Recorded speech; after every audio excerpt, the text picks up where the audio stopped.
দিনাজপুরের ফুলবাড়ী উপজেলার আলাদিপুর ইউনিয়নের ভীমুলপুর গ্রামের কৃষক আব্দুল হামিদ উপজেলা কৃষি অধিদপ্তরের সহায়তায় তার নিজের 20% জমিতে এই উপজেলায় প্রথমবারের মতো বাঁশের মাচা পদ্ধতিতে তৃতি, অনুভব ও ব্ল্যাক বেবি জাতের তরমুজ চাষ করেছেন। রোপণের 32 দিনের মধ্যে ফল এসেছে এবং 70 দিনের মধ্যে সেই ফল তোলা যাবে বলে কৃষি অফিস জানিয়েছে।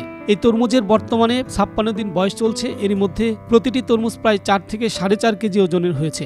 ওজনের ভারে যাতে তরমুজ ছিঁড়ে না পড়ে সেই জন্য বাঁশের মাচার সাথে বাজারে পাওয়া নেটের ব্যাগ ব্যবহার করে তরমুজগুলোকে বেঁধে রাখা হয়েছে। এই তরমুজ একেবারে কীটনাশক মুক্ত।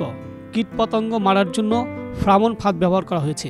তরমুজ দেখার জন্য আবার পাশের গ্রাম থেকেও আসতেছে এবং ফুলবাড়ি টাউন থেকেও লোক আসতেছে এই ঝাংলি দেখার জন্য, এবং এই হলুদ 4 কালারের আছে তরমুজ দেখার জন্য।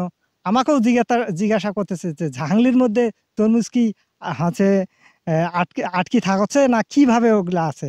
আমি বলতেছি যে হচ্ছে মিষ্টির কার্টুন বাঁধা যে ব্যাগ, জালি ব্যাগ, ওই জালি ব্যাগ দিয়ে প্রতিটি তরমুজে হচ্ছে বাঁধা পড়তেছে।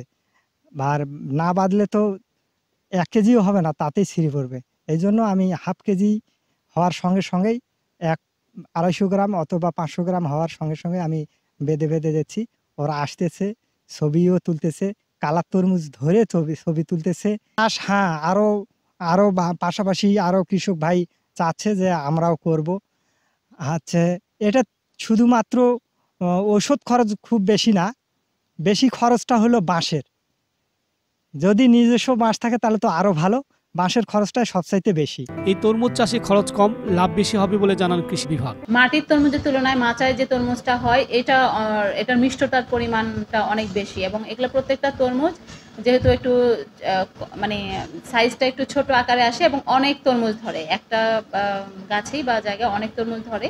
এবং আমরা আশা করছি যে কৃষকের যে 20 শতক জায়গা আছে তার এই পর্যন্ত সরকারি সহায়তা এবং তার সহায়তা মিলে 36,000 টাকার ইনভেস্টমেন্ট, 35 থেকে 36,000, এবং সে প্রায় 1 লাখ টাকার মতো প্রাথমিকভাবে বিক্রি করবে বলে এটা আমরা আশাবাদী।